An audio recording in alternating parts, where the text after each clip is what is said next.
So Lynn and Jen, tell me a little bit about yourselves. You guys have, I guess Lynn, you started this and then you pulled Jen into this.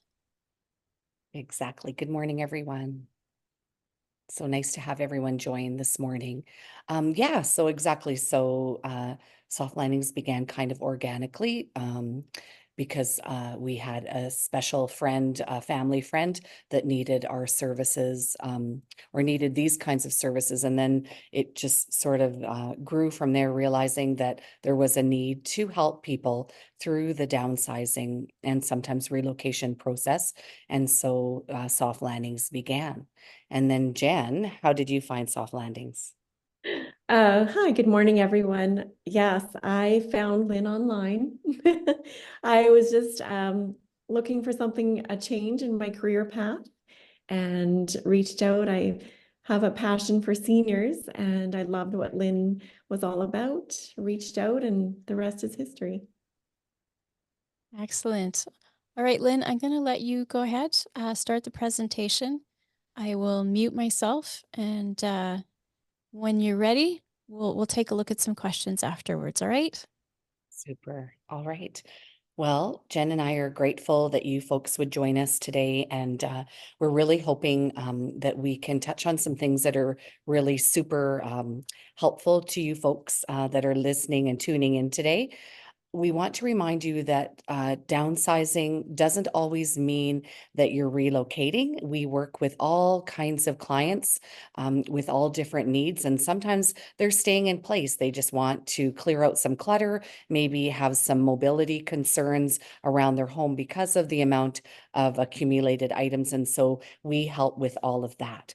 And just for a little bit of interesting information, spring cleaning actually began is a Chinese tradition, and it was thought that it was to do a yearly clear out of evil spirits. So I didn't know that, but when I was preparing for this, that is what I discovered.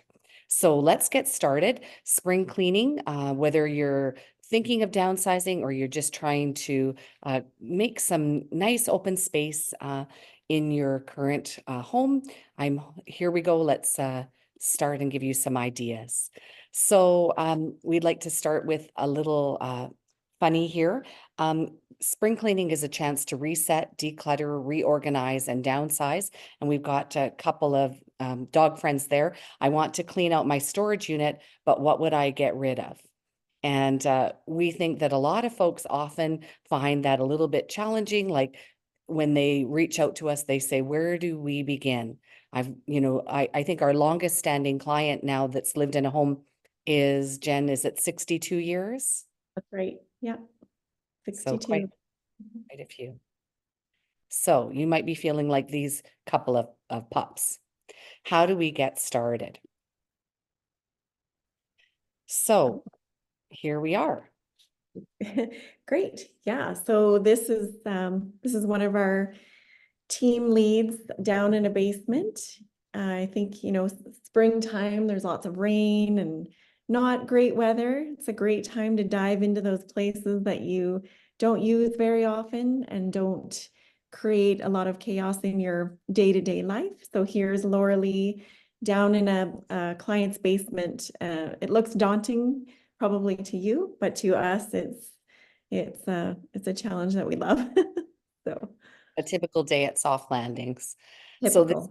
this was our first work day, and we'll talk more about this later, but about choosing a space that you're not using much. So when you have soft landings, often our first work days are spent, I call them in the gullies of your home. They are in those old storage rooms, those basements, the garages, in areas that you probably haven't visited all the nooks and the crannies for, or opened a lot of boxes for a long time.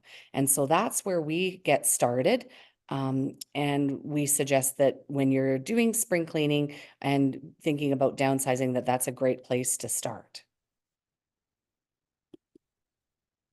Yeah, and so, once you get down, start with an area that you want to start in. We sort of like to organize backwards.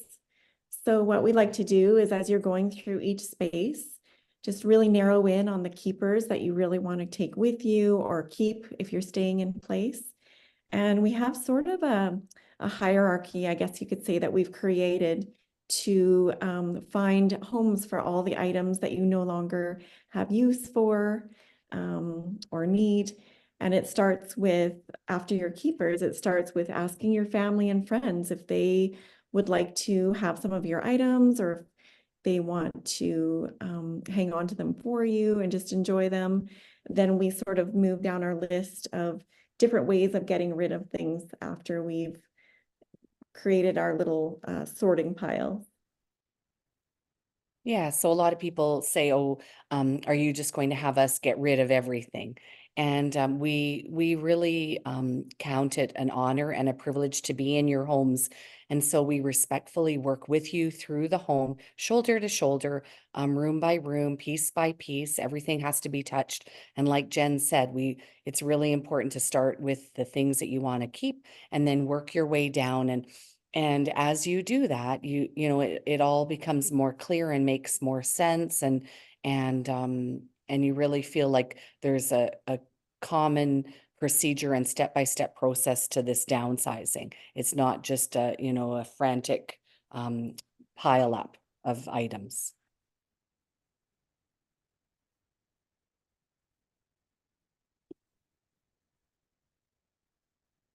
So, and also as you're starting, when you're diving into this project, we often suggest setting the timelines and goals that will help you get to the end. Start with a room, a small area, even a shelf in a linen closet. Schedule a little bit of time, grab a coffee, grab a friend or a family member to come and join you and just sort of make it a little bit more fun. Have a goal in mind where you can, maybe you set aside Saturday morning or Sunday afternoon, and then, take some breaks. Once you get into it, you might even find it fun as you uncover a few treasures, and it might spur you to keep going, but that's sort of a kind of a quick sort of start to how we like to set our goals and timelines for an area. And this is a couple of young lads that were helping us in an estate clear out, and this was day one. And so again, we looked at the whole project and we thought, you know, this is where we needed to begin to create some space. And so they're all smiles, and even some of our clients at the end of our first work day, there's sometimes at the beginning of the day they're apprehensive what, you know, what's going to happen, but at the end of the day they're all smiles like these two guys, because you know, you can see once you've got someone guiding you and supporting you, you can start to see what's possible. And remember, we always say, how do you eat an apple? You eat it one bite at a time.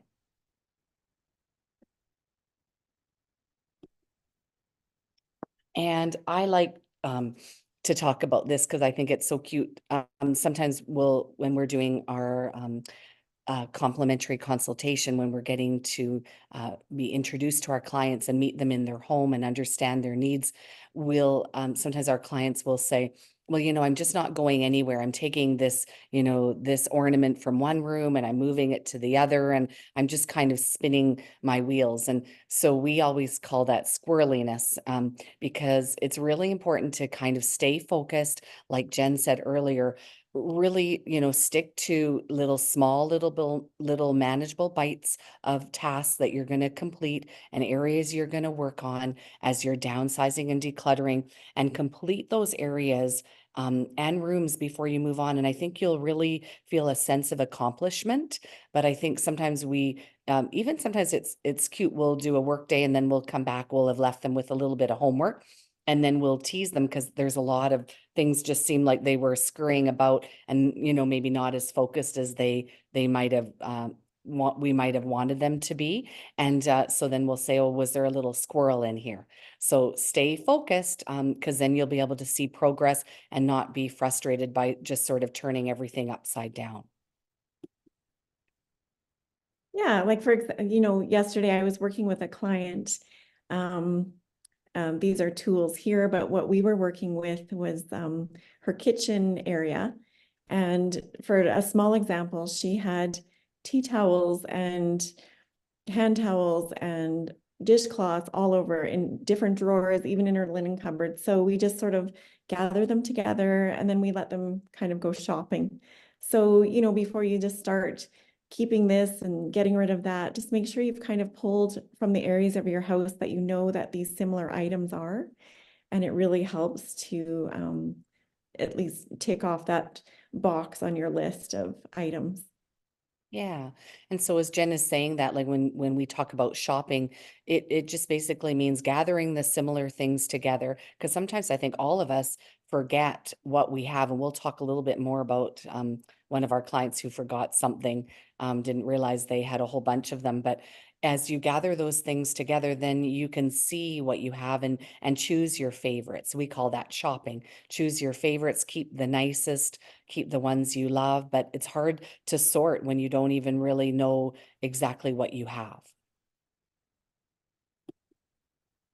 Yeah, exactly. And it's kind of funny. One of our clients, for example, when we started digging into her storage rooms, she realized she had 3 chocolate fountains, not just one. And she was shocked. She couldn't believe that she had 3 of these things. So we had a good laugh over that and reminisced about a few parties she had and asked her if she had any chocolate left. But so that kind of thing. It's just sort of taking a really good look around your home and making sure you've pulled out the things. When you're spring cleaning, you just sort of want to grab the items from each room that are similar before you start really downsizing them or sorting them into different categories. Right. And so that's where you're taking a really good look at the things you have. You're, here's a couple of pictures.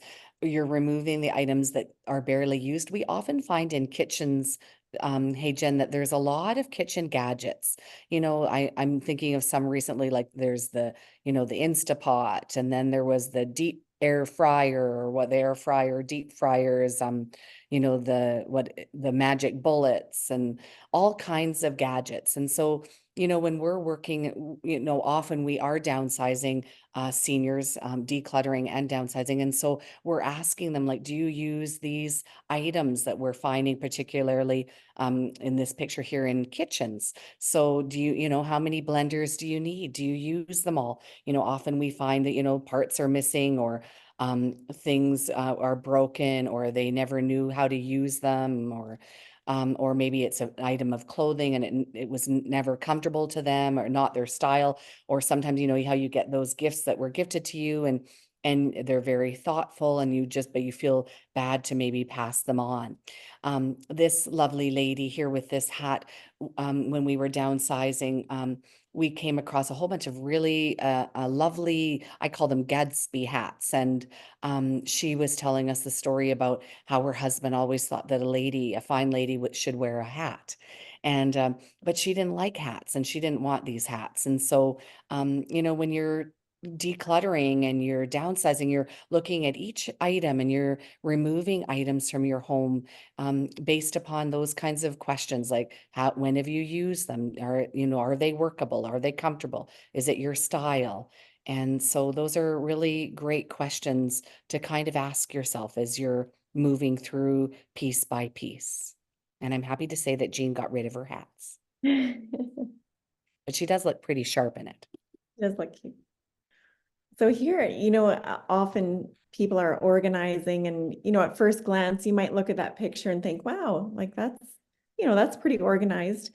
But if you really look at it, it's really just more clutter contained in a bin. So again, just really looking at your items, like Lynn was saying, things that you never really liked, but you feel like you should hold on to it because someone gave it to you, or, just you've got piles and piles of gift wrap and bags that you keep buying because you forget that they're in another bin that wasn't labeled, which brings us down to the last point there of labeling your items. Put a label on it and put what's inside. Even if it's clear, there's sometimes things hidden that you forgot that you put in there, but really trying to cull things and make, smaller kits of the items that you're keeping. Yeah, and Jen's a guru with labeling. She's so good at it. And it's really helpful, whether you're downsizing, decluttering, moving, or just staying in place. Like, it's so nice that you can find something exactly where you put it because you took the extra time to just label it. So that it's easy to see. We're crazy about those clear bins too. It's nice to be able to see what's inside. Yeah. And just as a side note, oh, sorry, Lynn, as Yeah. a side note for the labels, if you're really tech savvy, there's a new app out now that if you put a QR code on your bin and you take a picture of it and you label what's in it on your phone. And then when you go back and look at it later, it just pulls right up on your phone. So if you're really tech savvy, you can get really crazy. That's neat. That's a neat idea. And and then here we have one of our clients, Janet, and it kind of proves a couple of points. When you're doing your spring cleaning, downsizing, decluttering, reorganizing, always think about the things that are in your home and if they bring you joy and you really love them. And I think that's a really good starting point wherever you are, whatever your journey is, whatever your goal is here today as you're listening in. What are the things that you love and that bring you joy? And then sometimes it's a matter of also thinking outside the box. So this client of ours, Janet, if you look just behind her, there's that sort of lovely piece that looks a little bit like a violin, that table. And it was just sort of a little living room piece that she had in her previous home, but she really loved it. And she said, well, I guess I have to leave it behind. Number one, it's in bad shape. And number two, I don't have any room for it. And so we suggested that she bring it with her and use it as a little kitchen table. She wasn't going to be doing much cooking. There wasn't much need for a kitchen table in her senior community where most of her meals are made. And we were able to get it refinished for her. So we just show this to you just to sometimes think outside the box and really think about what things, are in your home that you really treasure. And I bet you that all of us could say there's quite a bit in our homes that sort of just gets brought in through the front door and it's not necessarily something we need or really cherish.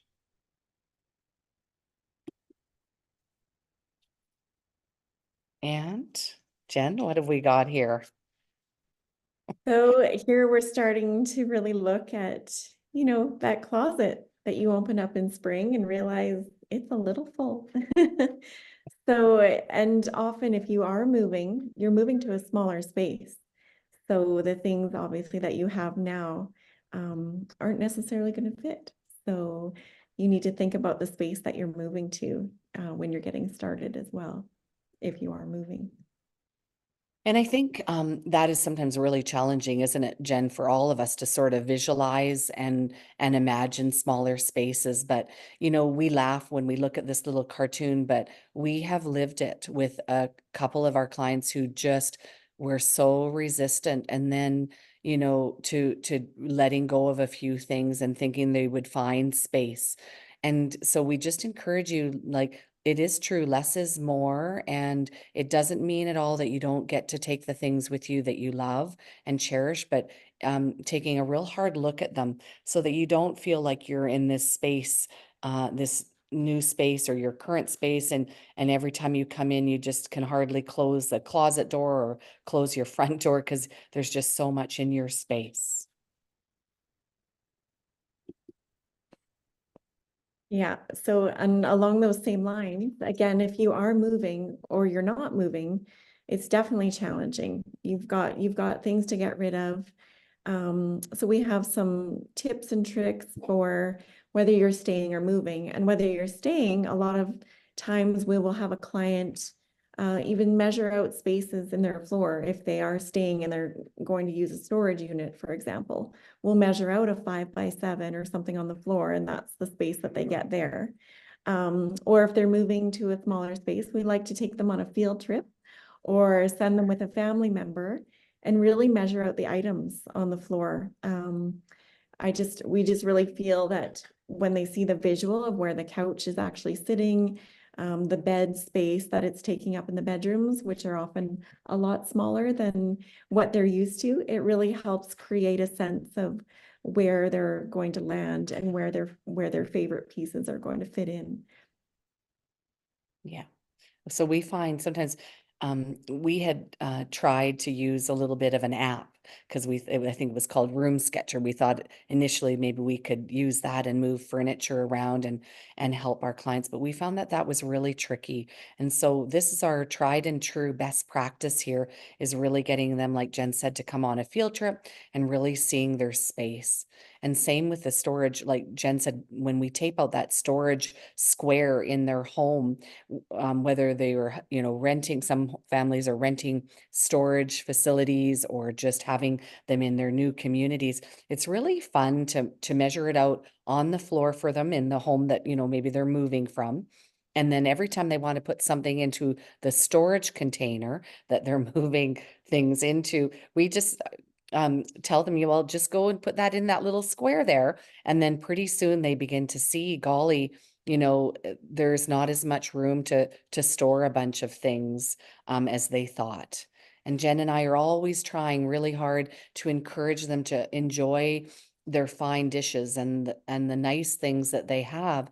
Enjoy them now, and to put them into storage or to box them away. Not very many folks, young and old, are looking in their storage unit on December 1st for the Christmas dishes that are piled 10 boxes below in the back row of your storage unit. So enjoy the things that you have, really think about your size, and this is one way that really helps to do that. Yeah, and a lot of that goes into also choosing your furniture. The big pieces in your home are not always the best pieces that you will be able to keep in your new space. In this picture here, it's quite cluttered, a lot of furniture that, you maybe had the last, say, 25, 35, 62 years are a lot bigger than what will fit in your new space. So it's sort of, you want to create space and space for mobility, just safety. But a lot of times we've found in our clients' homes, we've been able to repurpose, reposition, change a few things around, and we have had a lot of success in reusing what was in the home. To be honest, it's quite shocking. You would think, oh, I've got to buy a whole new set of kitchen furniture and everything, and where do I start? And it's not been very often in our last, I don't know, like 150 clients we've had. There's not been a lot that have had to purchase much more than maybe a love seat here and there or something. So that's quite interesting. You're surprised at what you can find in your own home. Yeah. And when we start with soft landings, when we're working with you and we're downsizing, we're always prospecting, aren't we, Jen? We're always looking for those pieces that we think might go here or might go there. We're always marking them. We always encourage you folks too, as you're working through your home, to put, maybe identify with tape or how sticky notes or whatever, the pieces that you love, and just start to think about it as you're going about your everyday life, what things you would be willing to give up and what things are non-negotiable that you really love and cherish.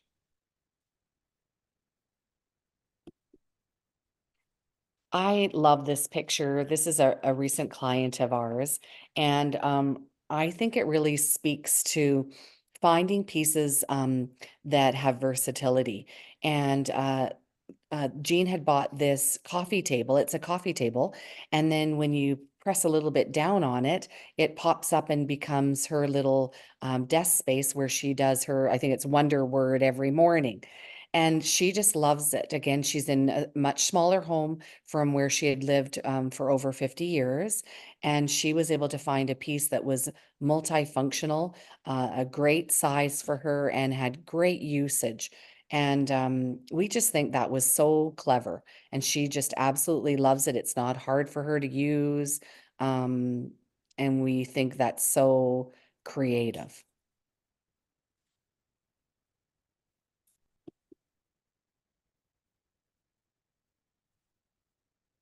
Jen, do you So want to?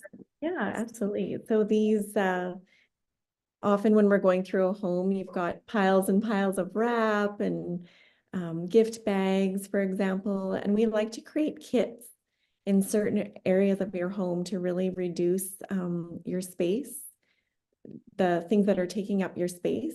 And a lot of those kits really do help in your new space. They're a lot easier to grab. You know exactly where they are. We know what's in them.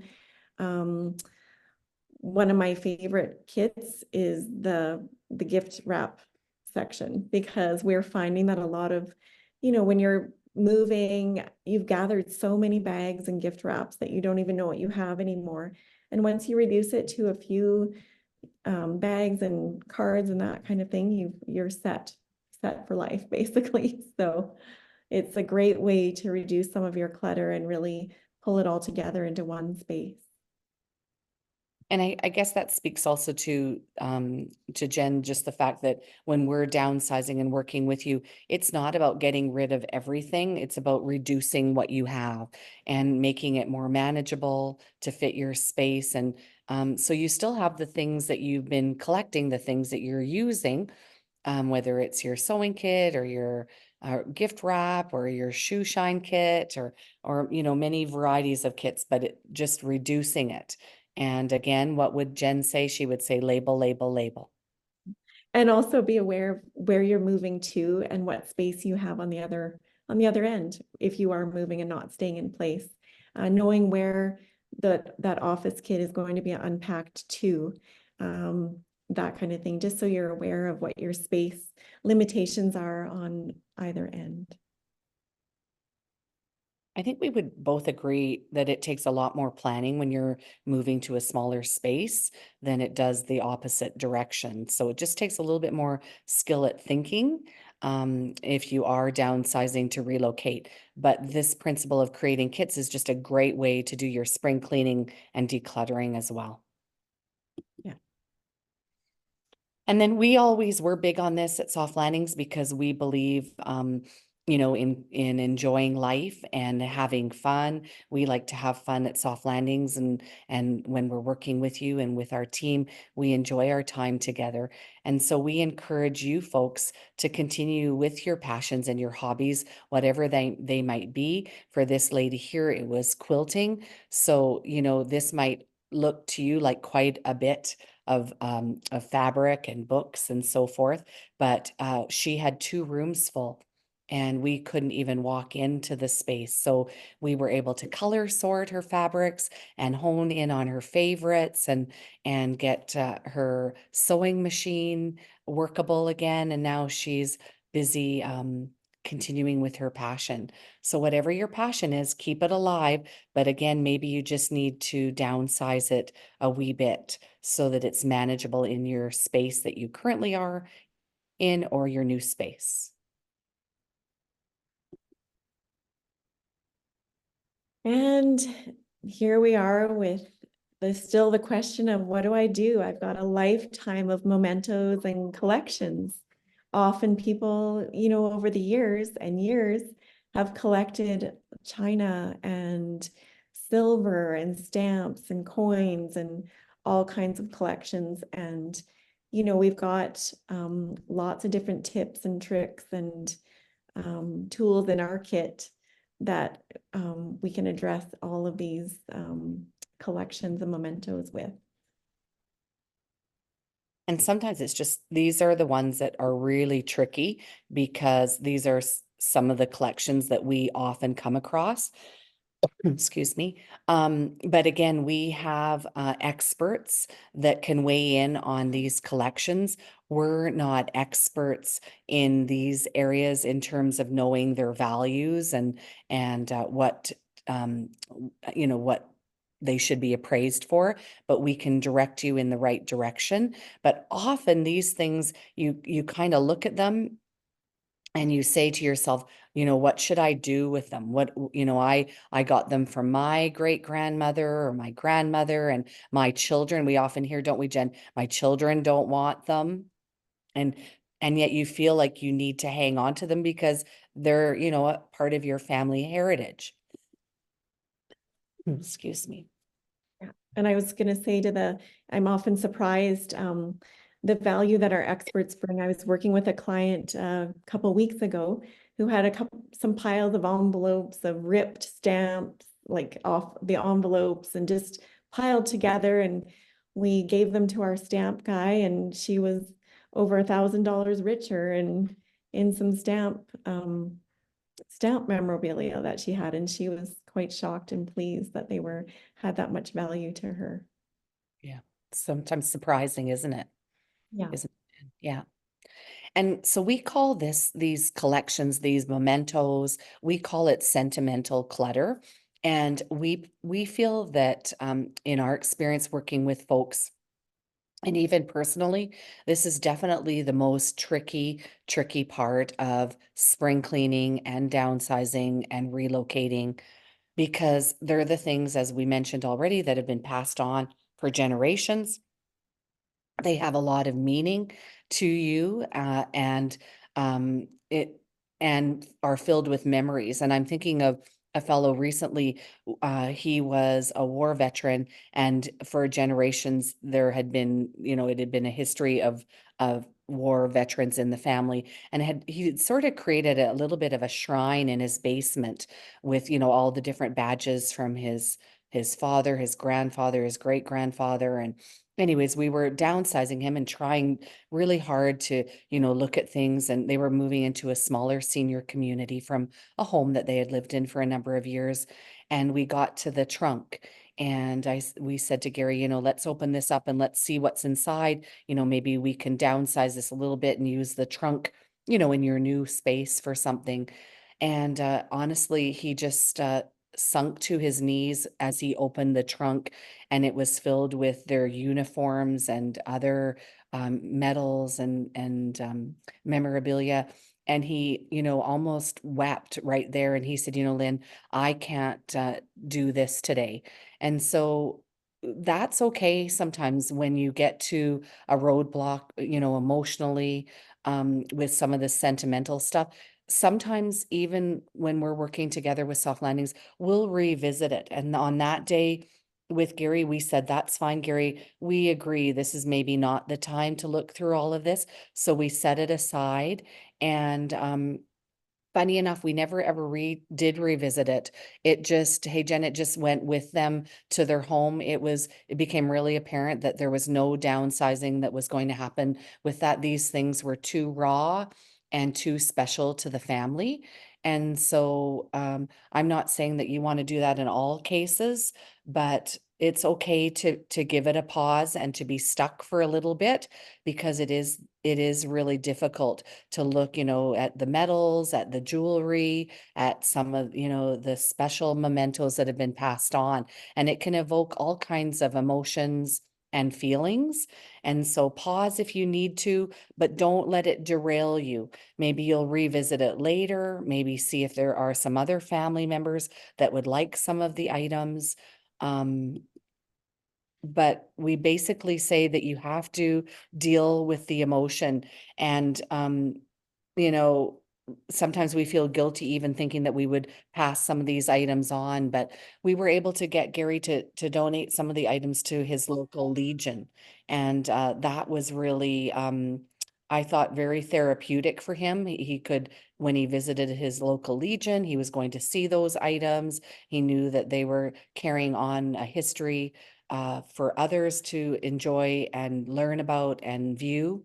And so, yeah, sometimes we have to rid ourselves of the guilt, see if we can find other solutions for some of these items. Yeah, and there's different ways that, we try to suggest, taking some photos, keeping just a sampling of some of these items, repurposing them into some different craft. If you follow us on Facebook and Instagram, Lynn always has some really neat ideas of ways to use an old ladder, for example, or a shadow box of items. Display them around your home, but don't keep them in a box if you don't have to, if you can repurpose them. It's kind of nice. They create some discussion, when the family's around or friends around, you can start talking about some of these items, and it creates kind of a bond with everybody. Right.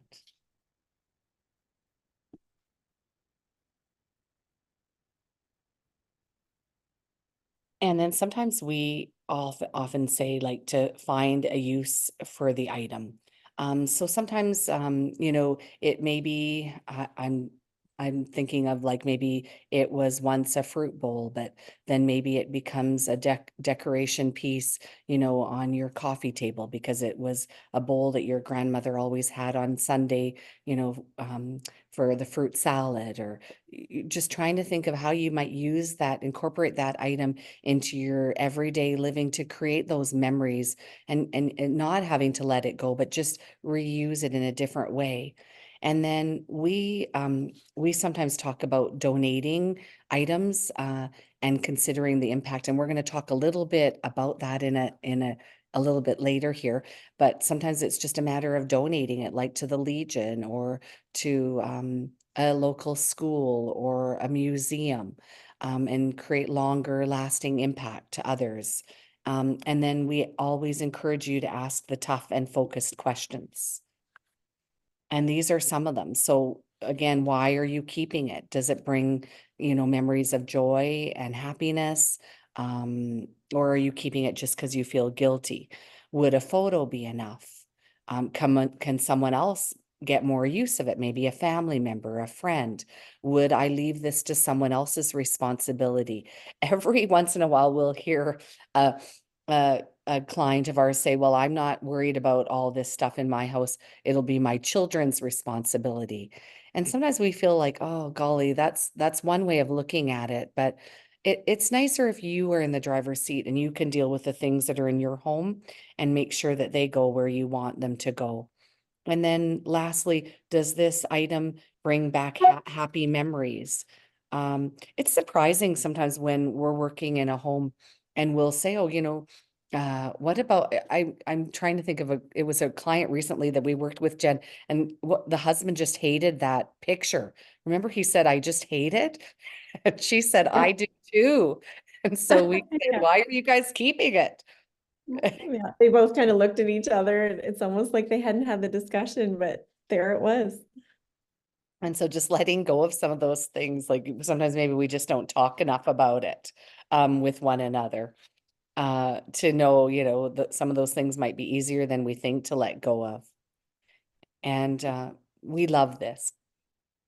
Yeah, we've kind of talked about this a little bit earlier, but sometimes the items around your home, you don't have to get rid of all of them. Like we were saying, you keep a few little things, and maybe one thing from that big trip you took, and then it doesn't erase those memories. You pick it up or you see it on your shelf, and it creates another conversation, and that goes down sort of a rabbit hole of memories. And it doesn't take a lot to sort of kickstart those memories. Just a small item. You don't need the whole cruise ship to remind you of your world cruise or whatever you did. So it's kind of neat how the memory still just needs a little nudge, and it sends you down a nice pathway of conversation.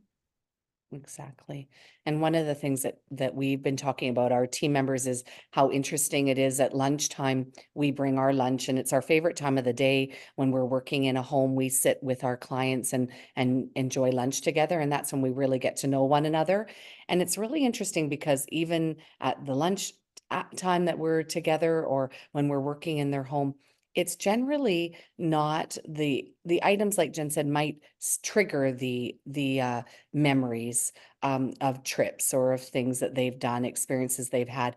But it's usually just the stories that they just love to share over again, and the things they did. It's the experiences. It's not so much the things that are in their home, that are so precious. And we always like to say, and we make note of this, is that when you do your spring cleaning, there's lots of rewards, and that it does create more time and energy to do the things you love and have time and energy with those that you love as well. because you're not maintaining and carrying and dusting and polishing that silver. So we want you to be encouraged and think of the rewards for, doing some of that decluttering and reorganizing and downsizing. Yeah, and we're lucky enough that we obviously love what we do. We have a passion for what we do. And, we love all of our clients, but sometimes we come across those clients that sort of we're able to give a little bit extra back to. These two clients in particular didn't have a lot. And we were able to, I guess I like to call it Robin Hood. We like to Robin Hood their home, and we've found different items from different clients that we're grateful to have someone else enjoying their treasures as a charity, I guess you could say, but so loved and enjoyed by these gentlemen in particular. We're able to have a really nice space with some really fun pieces that other clients could no longer use. So we always love that impact when we can do that throughout our jobs. Yeah. And I think when we know that we're impacting the lives of others with the things that we, no longer need or want in our homes, but that it can make such a difference to others, I think that really helps a lot of our clients we see. And I think it just helps a lot of us when we're thinking of spring cleaning and downsizing to know that we are, bringing smiles on the faces of others. So if you see a kitchen table or a love seat going down the Deerfoot Trail, it might be soft landings. We just might be delivering that to someone's house. We try our best. Even this morning, we're delivering a table and a desk from one home, one of our clients who's generously gifting it to another one of our clients that's moving in tomorrow. And then I love to share this little story because this is a lovely story about leaving a legacy with sometimes our thing when we're downsizing and doing our spring cleaning. And, this was a piano, and Marion was our client with the lovely little pink scarf there. And she lived in Banff and lives in Banff. And her husband was one of the founding members of Mount Norquay. And he skied every ski day that was possible way into his late 80s. And we were working with her. And at the end of our downsize, we ended up having a little estate sale, and in walked this couple, this older couple. And when you walked into her apartment, the first thing you saw was this piano. And it was the second day of our weekend estate sale that we were hosting, trying to help her get rid of some of the items in her condo. And this couple, this husband came directly to me and he asked if we were running the sale. And I said, yes. And he said, I need to buy that piano. Is it still available? And I said, well, yeah, actually it is. And it was worrying me because, as you could imagine, pianos are sort of a curse of ours. We often are trying to find a home for pianos. And he said, well, you're not going to believe this. I didn't even know that this was Leo's home, but one of our last ski days together, we always ended with a cup of hot chocolate. And I was telling him about my grandson, who was a budding pianist, and we needed to find a piano for him. And Leo said, oh, I know exactly the piano that you need. And the conversation sort of ended. And so this gentleman said, I know that this was the piano that Leo had intended for me to have. And so it was really emotional. And the grandson came to the condo to play for Marion. And she was struggling with giving away the piano and selling it. And but after that, she was just so filled with joy that it was going to go on to this young fellow here who continues to learn piano and enjoy it. So remember that your items can also not only leave an impact on others, but can have a legacy that outlasts the, long after us and the item itself.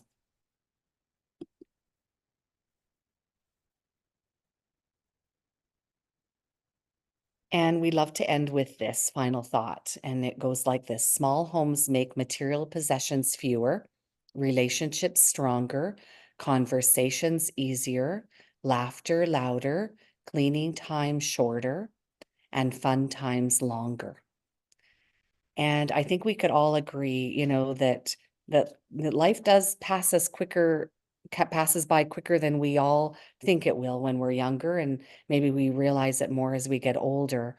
But you know, we would just really encourage you not to be so tied to the things that you have, but to the people in your life and the memories and the things that you can experience, because those are the things that we notice from our experience with working so many in our city and in communities surrounding our city, that's what sticks in the end. It's the people that come to visit and the memories that you cherish. So we would love to end with this little cartoon. And it says, I'm going to take all week to get our spring cleaning done. And then we have these fellows over here and they say done. And they just jammed it in a closet and tried to close the door. So we don't want you to be like on the folks on the right. We want you to feel confident that you can be very successful in your spring cleaning, whatever that might look like, whatever your final goal is, but you can do it one little bit at a time. Ask yourself the questions and really take a careful look at the things in your home. Start in a space that's not going to be too disruptive. Set little goals, and we at Soft Landings know that you can do it. And above all, remember to keep smiling. So thank you so much for attending. And we would love to have any questions that you might have. That was fantastic. Thank you guys so much. And unfortunately, you took most of my questions and answered them. We do have one here that's asked how long you've been doing this. So Jen had sort of already alluded to that. We have been working, Soft Landings has been in business for about 1.5 years now, and we've done almost 150 downsizes Wow. in our city and surrounding areas, to varying degrees, to little small moves, to decluttering and downsizing so that our clients could stay in place, to acreages, to estate clear outs, to, if you can dream it, we will tackle it.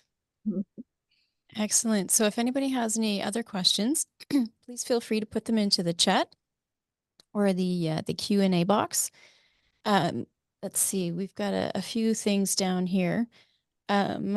So what have been the biggest struggles in those 150 downsizes? What's the most common struggle you find? I would say, personally for me, the most common would be walking some clients through the process of eliminating items. It's very difficult. It's very emotional. And we just sometimes have to take different approaches to some clients. Some are on board and they're just happy and they're wanting to just get rid of everything. But some people find it really, really difficult. They worked hard for these items. Everything's valuable. We understand that. And we do have a lot of patience. And we just try different approaches for people that have a little bit more challenges when parting with their items. Okay, we've got another one here that asks, what percentage of sales at an estate sale goes to the homeowner or the donor? So at an estate sale, we're not estate sale professionals, and that's not really our jam. So we call it sort of the casual approach to estate sale as a service, one of the a la carte menu services that we provide. So at Soft Landings, we don't take any percentage at all of an estate sale. It's just our time that our clients pay us for. But having said that, we don't price everything. We price the big things. We've already, prior to an estate sale, we would have already dealt with the collections, the valuables, those kinds of things. They're not part of an estate sale because we want to make sure that we have the accurate value on those things. So we would have dealt with those things ahead of time. But yeah, we just do estate sales when we feel that we have so much in a home that we cannot empty it in the most efficient manner, piece by piece. Then we might take that kind of an approach. But again, we're always collaborating with our clients and families to see if that is the best approach to that for them. And sometimes it is, and sometimes there's just a different way that we can do it. Some families don't like to have people at their home. Some families are really okay with it. Again, it's always about creating the most value for our clients. That you guys are always number one in everything and every decision that we make. We don't want to run a day or two estate sale and not create value for you. So we're very cautious with that, but at the same time, we can't predict for sure, who will turn out. But we advertise it as an estate sale, and Jen is so lovely at putting often a little bio about the client's home and, why we're doing what we're doing. And then we ask the people that are shopping to make offers that are fair to the estate and fair to the buyers. It's not a garage sale. It's very different. And our purpose and our goal with hosting estate sales when we do them at Soft Landings is very, very different. Excellent.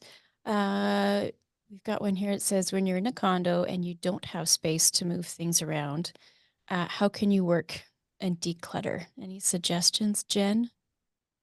Yeah, I mean, we actually are working, I was working in a condo yesterday, and they're continuing today. It is very small, but we always seem to manage to find some space. We start again in an area that they're not using as much. In this home, they have a covered patio, or I guess it's a deck, and they also have an office that they're not using much of. And we were able to sort of move some things around and create some space. Also, in the bottom of their master closet, you just kind of get creative. Everything's not always going to be in one section, but it's going to be well labeled, well labeled and together. Yeah. And I think, Jen, in that particular job that you're talking about too, is that not only had the team started by clearing space on that covered deck so that as things were sorted, we had a sorting collection spot. But I think, Jen, you guys had also in the office had quickly sought to try to sell some of the larger items in that office space so that it would immediately create quite a bit of space for you to work. Yeah, exactly. So we Excellent. really tackle it like one bite at a time. But I know it can be daunting because you're thinking, well, I don't have I can sort something, but where do I put it? But look around and see if there's an area. It might even get a little bit messier, right, Jen? Sometimes it gets messier for us before it gets organized again. Don't be discouraged. Keep going. But like Lynn said, we often will look around, we make a game plan, and if we can sell some furniture quickly or to make some space, we'll do that. We'll do that. We're Okay. known to And sell things right when we're working, right away, right? It can happen. it can happen. And what about things, if you haven't used them or whatever, and you want to sell them, a safe and it says to sell them safely and fairly. Suggestions on, I guess how to do that. You guys use Facebook Marketplace quite a bit, yes?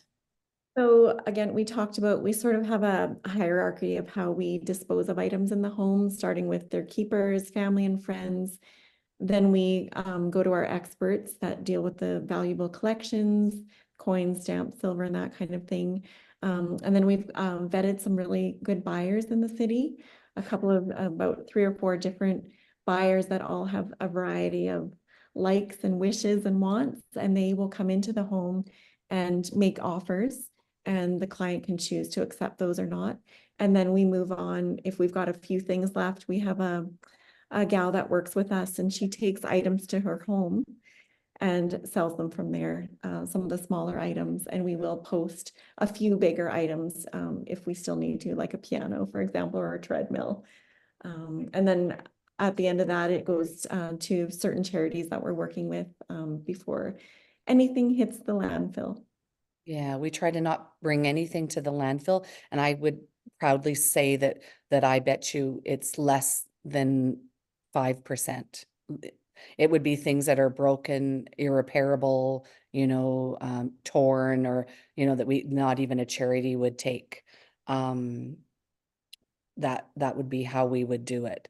But I would also just mention that, when you're doing the Facebook and social media thing, I know that a number of our clients too are concerned about people coming to the door. And I think that that's a very savvy concern that folks might have. And so there are different ways, though, that we even get around that. Sometimes we'll post things, but we'll limit the pickup time can only be on the work days when we're with the client in the home, so we can be the one that facilitates that sale. Sometimes they have a neighbor that lives close by, or children that will be coming on the weekend, so we'll try to arrange the pickups of those items in the home when other people are going to be able to be available to assist them. Sometimes we'll move them to a garage area so they're not coming in the home. I think, again, there's lots of ways of doing it. If you're feeling like that's a way that you want to, maybe downsize some of the things in your home, there are safe ways of doing it. Okay, and I think the other one is you can meet at police stations to do the exchange. The city police here in Calgary specific are very happy for you to use their parking lots to make sure, especially if it's got any value or what have you, you can arrange to meet people there to do the exchange. We've got another couple. So didn't talk about clothing too much. Um, it, is it just a donation? Do you advocate for, say, conscription locations? What are your thoughts around trying to downsize clothing? Yeah, so clothing, it depends what the clothing is. Sometimes we also have a buyer that will buy some clothing items in the home. We also have, there's communities around the city that accept items for people heading back into the workforce that don't have a lot of funds. So we try to use those resources as well.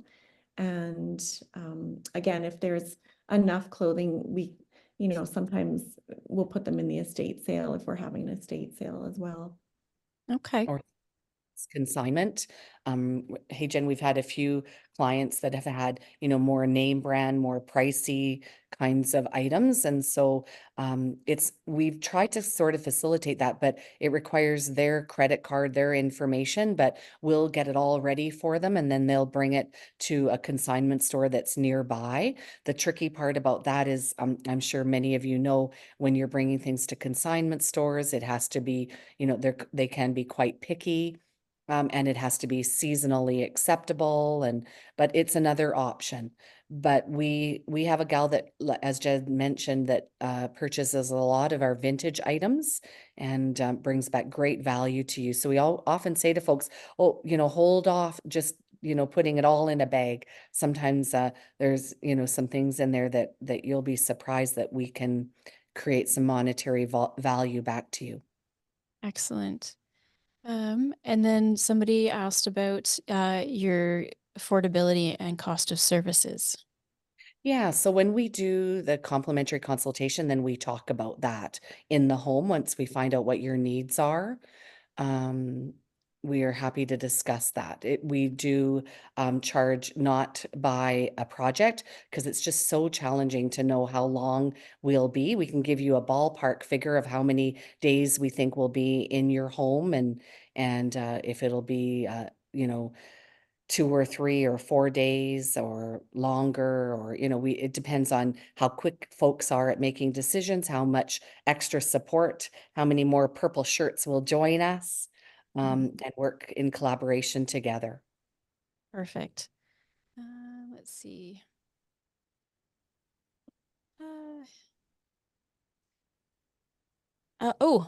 So Jen, you mentioned there's a couple of different apps. Organize things to sell. Organized after. So what kind of, like, do you have any specific apps that you might suggest for helping people to declutter things, or organize things, or to sell things, or because I know you love your labels and you talked about the QR codes. Do you have any little trick apps that people can use? Again, so the app that I was referring to was the QR code app that is sort of a new up and coming thing. Personally, I don't think it would work great for our situation because it depends again how tech savvy you are. We've met a few in our business that would probably absolutely love it. But for the most part, most people love our labels that we create and write on so that they can just see what's inside. Excellent. I might add, if I could, if I think I understand your question. Sometimes Jen and I have apps that we use, that like that. I'm thinking of that Google app where you kind of take a picture of an item, and if that's what they kind of mean, Lens. and give them an idea of what the value is. Sometimes Oh, that can be a good starting point. It can be a little finicky though, can't it, Jen, in finding the exact item? Like I'm Yeah. just thinking like a snow blower, a Toro 500 PQXC 60, and you're looking to sell it, but you don't, it's from your grandfather's home, and you don't know what the value is, or they want to sell it, but they can't remember how much they paid for it, or it can yeah. sometimes be a good starting point, and it's on your phone. It's on Google, the Called Google. Google Lens. Yeah. But Google uh, Lens. yeah, and a lot of times people will try and refer to Etsy and that kind of things for some of their items, and it's not a true value. So Mhm. people have to be cautious and understanding of the true market value of their items. I know I was looking for somebody on Facebook Marketplace just to see what the value of a hutch was going for. It just even if you're not selling it on Facebook, that's another option. Just what's the market? Who's selling it for what? How much? What does it look like? Yeah. That might give you an idea as well. Um, And what just because else? someone has posted something for like, enormous, 20-foot hutch, with, 20 panels of glass, and they've posted it for 2,000. It doesn't mean that they were able to sell it for 2,000. And sometimes, Absolutely. folks will bring that to our attention. Well, we were looking it up and they're going for this. Well, they're not really going for that. A person has listed it for that, hoping that they would get that. So we just, again, we want to always stay positive. There's always solutions for everything, but it also has to be reasonable. A lot of families, the younger generation, have moved away from the formal dining rooms and the hutches and the big dining room tables. And so we do our best, but you have to. Someone put it to me recently, and I just love this. Ask yourself, how many years have you had that item? So let's say you've had it for 10 years, multiply that by however many days that would be, 365 times 10. I'm not great at math.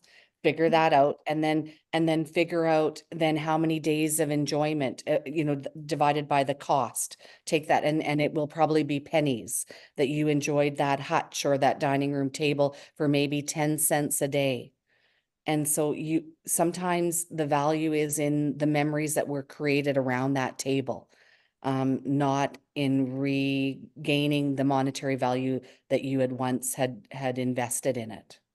Yeah, and I know with my parents as well, we posted some things on Facebook Marketplace, but um, it would they ended up not charging the young couple that came for their old couch, just because my dad was just so happy that it was going to a young couple that just moved into a place, they were just starting their life. You know, there's so many people here in Calgary and surrounding areas that are new, and we all know how expensive, you know, groceries are and rent is, and Yeah, you can't afford to go out and buy a new couch or to buy a table or to, you know, it's hard. And there's so many people out there that absolutely will give your items love and joy, have joy, you know, at being. So I mean, sometimes that means more yeah, than selling it too. that's Um, true. what do we got? So I have consolidating, and you guys talked about consolidating, and I put culling the herd, the household herd of stuff. And you're right. I find that in the kitchen, the Tupperware and the, you know, it's still good. I can't get rid of it. Um, how do you help people to cull that herd and to do you just take it to a donation center? Do you just bite the bullet and do it? I mean, for example, yesterday she had a pile of Tupperware and, by the time we ended up matching everything, she had two that actually had lids that worked. And so, when you actually sort of dive into your pile of items, yeah, there's usually some valuable Tupperware and whatnot. Sometimes, again, our gal that does our small Facebook items will take really good things like that and post it as a lot for a month, that kind of thing. She'll take lots of your smalls if you really, really want to settle it that way. But, sometimes you just try and say, can you let somebody else enjoy these items? You don't seem to need this many anymore. And, the value that you're going to get back by the time it's all said and done. Sometimes it is just um, letting something go to a good home. And some of the newer stuff that you get is recyclable. So check the bottom so you don't have to feel so guilty. And I would just add to that, like I'm thinking of I'm just imagining a big Tupperware cupboard. So I think you start with, this is the space that I have allotted for it. Then you take it all out. Remember, put all the likes together. Do what Jen said, find which ones are actually functionable.